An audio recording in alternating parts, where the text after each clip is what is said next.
हिरण्यगर्भात् समवर्तताग्रे भूतस्य जातः पतिरेक आसीत् सदाधार पृथिवीं। हेलो दोस्तों, मैं आपका दोस्त तरुण बेस्ट।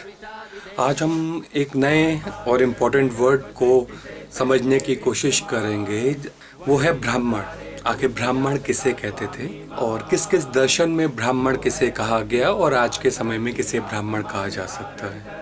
ब्राह्मण शब्द को समझना इसलिए भी ज़रूरी है क्योंकि प्राचीन ग्रंथों को ब्राह्मण ग्रंथ कहा गया। वैसे ब्राह्मण का सीधा अर्थ है जो भ्रम को समझता हो या जो सामाजिक भ्रम को जानता हो, जो सामाजिक भ्रम को समझता हो, उसका समर्थक हो और उसका हिस्सा भी हो। यहाँ पे भ्रम का तात्पर्य मेथोडोलॉजी से है, कार्य प्रणाली से है, सामाजिक कार्य प्रणाली। और सामाजिक भ्रम का तात्पर्य सोशल सिस्टम से है, मतलब हमारे सामाजिक सिस्टम से है, जो उस कार्य प्रणाली से जिससे के माध्यम से हमारा समाज चलता है।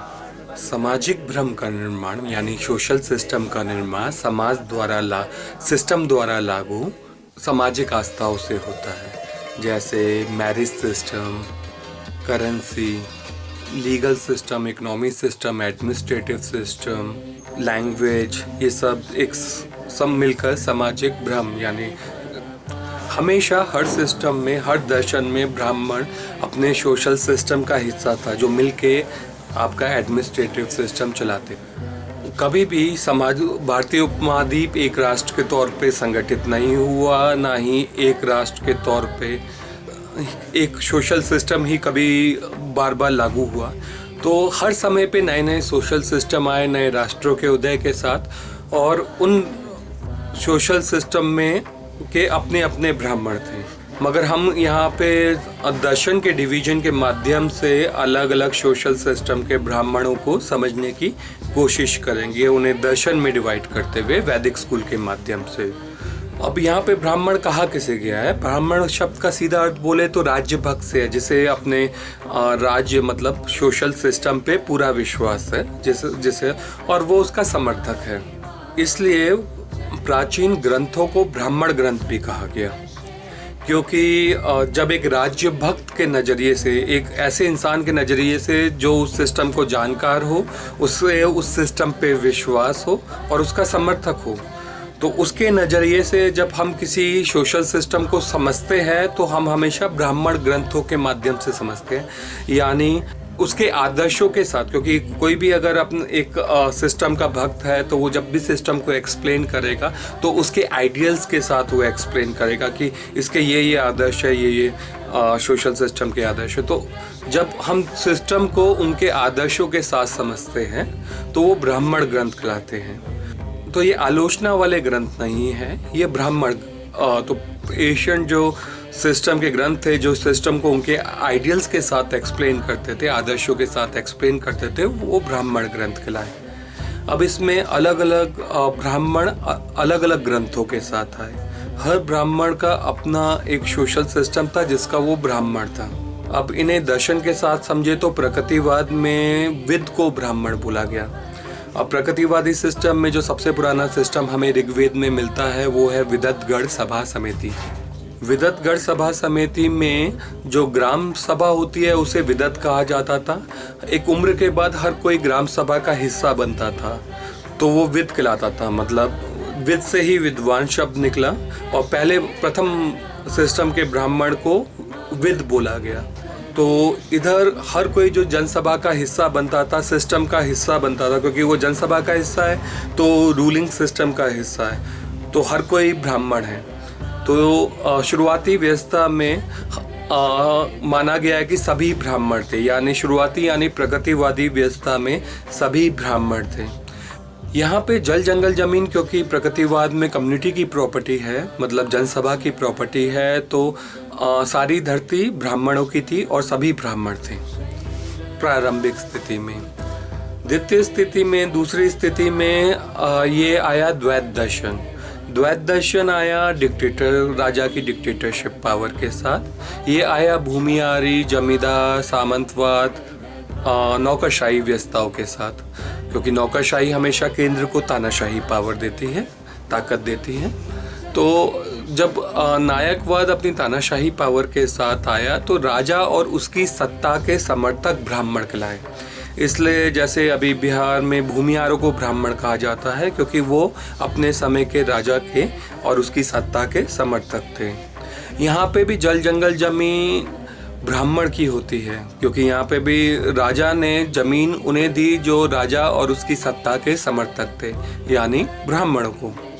वहीं पे तीसरा दर्शन आता है ब्रह्मा दर्शन। ब्रह्मा दर्शन आता है कैपिटल काउंसिल के साथ। करेंसी यहाँ पे सुपर पावरफुल होती है, करेंसी हर चीज़ को खरीद सकती है, नेचुरल रिसोर्सेज भी खरीद सकती है। तो यहाँ पे ब्राह्मण कहा गया है। सिविलाइज सिस्टम में अगर आज के समय में डिसीजन टेकिंग पावर किसके पास है? गजेटेड ऑफिसर से ऊपर की पोस्ट के पास। तो कोई भी गजेटेड ऑफिसर से ऊपर की पोस्ट में होता है तो उसे ब्राह्मण कहेंगे, या शिक्षक को ब्राह्मण कहेंगे, या एडमिनिस्ट्रेटिव IAS IPS होगा जो बड़ी पोस्ट है उन्हें उच्च कैटेगरी का ब्राह्मण कहेंगे। तो जब भी ये वाला ब्रह्मा दर्शन आता है यानी सिविलाइज सिस्टम आता है, तो जो लोग सिस्टम चला रहे हैं और उन्हें सिस्टम पे विश्वास है, वो सिस्टम्स को राष्ट्र के दर्शन के अनुसार चला रहे हैं, तो वो लोग ब्राह्मण कहेंगे। ब्रह्मा दर्शन में ब्राह्मण वो क्लास था जो अलग अलग एडमिनिस्ट्रेटिव सिस्टम में शामिल था। अब नास्तिक सिस्टम भी, क्योंकि हमारा सिस्टम भी अभी जैसे dictatorship king with capital council, Buddhism, Ajatashatru काल अशोका तीनों को देखेंगे तो mix system dictatorship king with capital council के साथ आ रहा है। वहीं पे नास्तिक सिस्टमों में Manusmriti dictatorship king with capital council, Charvaka dictatorship king with capital council, उसके अलावा ये Arthashastra dictatorship king with capital council. तो ये जितने भी नास्तिक सिस्टम्स थे वो भी बेसिकली हमेशा कैपिटल काउंसिल के साथ आए। अनआइडियल सिस्टम भी हमेशा कैपिटल काउंसिल के साथ आए, मिक्स होके आए। तो इसमें भी बेसिकली जो जितने भी एडमिनिस्ट्रेटिव जॉब वाले लोग हैं, जो प्रशासनिक जॉब वाले लोग हैं, वो ब्राह्मण कहलाएंगे जो सिस्टम चलाते हैं। इसमें न्यायाधीश होकर सब आएंगे। तो ब्राह्मण हर एक अलग अलग दर्शन में अलग अलग ब्राह्मण हुए। और ब्राह्मण सिर्फ आस्तिक नहीं होते, नास्तिक ब्राह्मण भी होते, क्योंकि नास्तिक दर्शन से बने सिस्टम के ब्राह्मण नास्तिक ब्राह्मण होते हैं। आस्तिक ब्राह्मण जो आस्तिक दर्शन यानी एक आइडियल सोशल सिस्टम के जो ब्राह्मण होते हैं वो आस्तिक ब्राह्मण मतलब आइडियल ब्राह्मण कहलाते हैं। कि मतलब आपके ये सोशल आइडियल्स की वो रक्षा करते हैं ब्राह्मण, क्योंकि सोशल आइडियल्स को सामाजिक धर्म बोला जाएगा, वो धर्म के रक्षक है ब्राह्मण, मतलब आदर्शों के रक्षक है।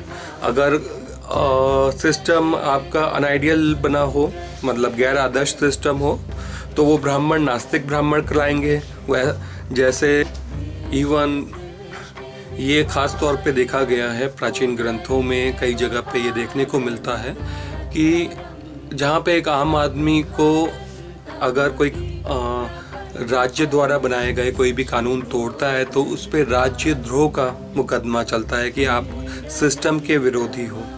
सही है, एक आम नागरिक तो कि आपने सिस्टम द्वारा बनाए गए आदर्शों को तोड़ा है, उसका मुकदमा चलता है। वहीं पे जब एक ब्राह्मण पोस्ट पे बैठा हुआ, मतलब कि एक सरकारी पोस्ट पे, पावरफुल पोस्ट पे बैठा हुआ बंदा अपनी पावरों का मिसयूज करके, क्योंकि वो पावर उसे लोगों को सर्व करने के लिए मिली है, तो उस पे राष्ट्रद्रोह का मुकदमा चलता है, क्योंकि राष्ट्र जनता को बोला गया है और राज्य सिस्टम को, एडमिनिस्ट्रेटिव सिस्टम या वो सिस्टम जो हमारे ऊपर लागू है उसे राज्य बोला गया है। तो जब भी कोई ब्राह्मण अपनी पोस्ट का गलत यूज़ करता था तो कई जगह पे तो उन्हें सजाए मौत भी दिखाई गया है, क्योंकि या शासक के लिए बहुत भयानक माने गए हैं। और इनको मिलने वाली सजाएं एक आम आदमी को चोरी करने पे जो सज़ा मिलती है वही उससे कई गुना ज़्यादा इनकी सजाएं थी। अगर ये उस स्थिति को देख के दिया जाता था कि क्या उसने, तो वो सिचुएशन के हिसाब से भी था, तो क्योंकि यहाँ पे हर कानून सिचुएशन के हिसाब से कि क्या उसने कोई ऐसी पावर को यूज़ करते हुए ऐसी कोई संगीन हरकत की जिसकी वजह से पूरे देश को नुकसान हो सकता है, क्योंकि धोखा वही दे सकता है जिसके हाथ में एक्स्ट्रा पावर दी गई हो। तो ब्राह्मणों के हाथ में वो पावर्स थी कि जो वो देशद्रोह कर सकते थे। आम जनता कैसे देशद्रोह कर सकता था, उसकी तो कोई औकात ही नहीं थी। वही नास्तिक सिस्टम में ब्राह्मणों के पास असीमित पावर थी, क्योंकि पूरा सिस्टम ही करप्ट था। वो आमतौर पे करप्शन करके साफ बच जाते थे। कि प्राचीन काल में ब्राह्मण उसे कहा गया जिसे न्याय करने का अधिकार हो, मतलब जो सामाजिक भ्रम को जानता हो, अपने राष्ट्र के सामाजिक दर्शन को जानता हो और दर्शन अनुसार, सामाजिक दर्शन अनुसार मतलब अपने सोशल सिस्टम के अनुसार वो डिसीजन टेकिंग पावर रखता हो। तो इसलिए ब्राह्मण देवता की पोस्ट थी जो कानून बनाने में समर्थ है। इसलिए ब्राह्मणों को हमेशा उस पोस्ट के साथ देखा जाएगा जिसको कानून बनाने का अधिकार है। और अगर हम आज के सिस्टम का एग्जांपल लें तो आज के सिस्टम की शुरुआत हुई थी रेनेसां से, जहाँ पे प्राचीन आस्थाओं के हाथ से सारी power, administrative power, legal power, सारी पावर्स छीन ली गई थी और उनके पास सिर्फ 3 चीज़ें छोड़ी गई थी, बर्थ, डेथ और मैरिज। क्योंकि मैरिज जैसे एथिक्स या डेथ और जो बर्थ है उसके जो रीजनिंग है वो प्रेजेंट सिविलाइज सिस्टम के पास नहीं थी, क्योंकि सिविलाइज सिस्टम आता है इंडिविजुअल लैंड के साथ, जो तो इनके यहाँ पे इंडिविजुअल लैंड का कॉन्सेप्ट है। तो इसलिए और लोग क्योंकि इंडिविजुअल लैंड पे जहाँ पे मिक्स सिस्टम में, नास्तिक सिस्टम में इंडिविजुअल लैंड में फैमिली एग्जिस्ट नहीं करती, क्योंकि फैमिली हमेशा एक ऐसी यूनिट को कहा जाता है जो कॉमन एथिक्स फॉलो करती है, एक दूसरे से जुड़ी होती है। ज़मीन के तौर पे घर पे सबका अधिकार होता है, बराबर अधिकार होता है, तो वो ब्लड एथिक्स पे फॉलो करती है, वो इंडिविजुअलिटी पे नहीं चलती। इसलिए फैमिली एथिक्स हमेशा लोगों ने पुराने जो एशियंट एथिक्स थे रेनेसां से पहले के जो एथिक्स थे वही अपनाए। 1782 में वॉरेन हेस्टिंग के टाइम में यही सिस्टम इंडिया आया। इन लोगों ने यूरोप की तरह यहाँ पे भी जो पुरानी आस्थाएं थी वो पैदाइशी रिलीजन और कास्ट का ठप्पा बन के रह गई, जिसके पास सिर्फ 3 अधिकार थे, पैदाइशी, मृत्यु और मैरिज। बाकी सारी चीज़ें चले गई हमारे स्टेट के हाथ में, जैसे economy system, legal system, administrative system, सब कुछ, सारी पावर्स चले गई स्टेट के हाथ में और इसके हाथ में सिर्फ 3 चीज़ें रह गई। मगर ये एग्जिस्ट इसलिए करता है क्योंकि अभी भी हमारे फैमिली एथिक्स पुराने सिस्टम पे बने हैं और उसी समय के जो एथिक्स के जो ये रिचुअल्स पूरे कराने के जो पुराने फैमिलीज थी जो उस समय ब्राह्मण पोस्ट पे थे, उनके बच्चे अब, और इसी के आधार पर जो ब्राह्मण कहलाते हैं आज के समय में, जो आपके बर्थ, डेथ और मैरिज के रिचुअल्स कहलाते हैं, वो बेसिकली उनके पूर्वज ब्राह्मण थे। वो ब्राह्मण नहीं है, उनके हाथ में आज की डेट में कोई एडमिनिस्ट्रेटिव पावर, कोई रूलिंग पावर नहीं है।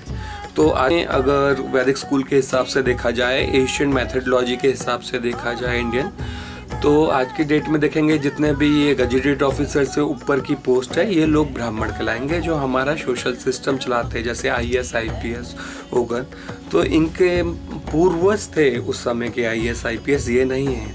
तो ये ब्रिटिश सिस्टम की देन है। तो ये ब्रिटिश सिस्टम के पैदाइशी रिलीजन कास्ट के ठप्पे वाले ब्राह्मण बेसिकली एक ऐसा मिथ, इसको जस्टिफाई करने के लिए इन्हें अलग रेस क्रिएट करता है हमारा एजुकेशन सिस्टम, क्योंकि हमारा एजुकेशन सिस्टम हमेशा हमारे लीगल सिस्टम को जस्टिफाई करता है जो पैदाइशी रिलीजन और कास्ट के ठप्पे लगाता है।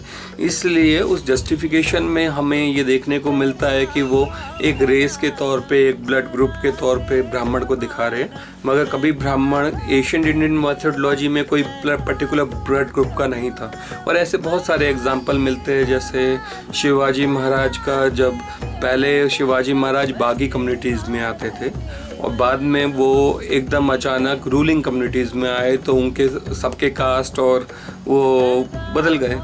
तो और जो एडमिनिस्ट्रेटिव सिस्टम अपनाया उन्होंने, शैविक दर्शन अपनाया, गणतंत्र अपनाया था, तो वो गणतांत्रिक मतलब वैल्यूज़ के साथ उन्हें वो पदवियाँ मिली पंडित होकर की उनकी कम्युनिटीज़ में। वहाँ पे ब्राह्मण तो मतलब सभी थे मगर पंडित कहलाते थे, वो कम्युनिटीज़। तो ये जो पैदाइशी रिलीजन और कास्ट के ठप्पे हैं ये ब्रिटिशर्स के अलग है और एशियंट के अलग है। जैसे एक मैं अपना ही एग्जांपल दे देता हूँ। मैं उत्तराखंड के भारद्वाज गोत्र का हूँ, राजपूत हूँ। मेरे भारद्वाज गोत्र के आपको पंडित भी मिल जाएंगे, कश्मीरी पंडित भी मिल जाएंगे। भारद्वाज गोत्र के आपको जॉनसर बाबर कि जिन्हें ट्राइबल आइडेंटिटी, वैसे तो शैविक दर्शन सब ट्राइबल ही होते हैं, मगर हमारे उसमें अभी प्रेजेंट सिस्टम में सिर्फ जॉनसर बाबर को ट्राइबल सिस्टम का तमगा दिया है, तो वो भी आपको भारद्वाज मिल जाएंगे। और अभी भी उनके और बाकियों के राजपूतों और पंडितों के बीच में शादियां होती है कम्युनिटीज़ में, तो वो सरकारी ठप्पा तो नहीं मानते। फिर ऐसा ही एक और यहाँ पे अगर आप झारखंड वगैरह में चले जाओगे तो भारद्वाज गोत्र के आपको ओबीसी मिलेंगे। वहीं पे आप राजवंशियों में चले जाओगे तो भारद्वाज गोत्र के आपको एससी भी मिलेंगे। और ये लोग आपस में शादियां करते हैं क्योंकि ये गोत्र के हिसाब से शादियां करते हैं, सरकारी ठप्पों के हिसाब से नहीं चलते। सरकारी ठप्पे सरकार लगाती है। ये पैदाइशी जो रिलीजन और कास्ट के ठप्पे पहले ब्रिटिशर्स लगाते थे, अभी सरकार लगाती है। और उनकी वो एक्सप्लेन करते हुए कि इनकी हिस्ट्री मैनिपुलेट करते हुए। जबकि अगर हम क्लान सिस्टम के हिसाब से देखते हैं तो देखते हैं कि अरे ये तो आपस में शादियां कर रहे हैं। तो इसलिए कभी भी ये एससी एसटी ओबीसी जो कॉम्बिनेशन है आज की डेट में चल नहीं पाता। ये जो सरकारी ठप्पे या सरकारी इंटरप्रिटेशन थी ये ब्रिटिश टाइम की थी, एजुकेशन सिस्टम की। तो जो फूट डालो राज करो के आधार पे बनी थी ये पैदाइशी रिलीजन कास्ट के ठप्पे कि लोग एकजुट ना हो सके।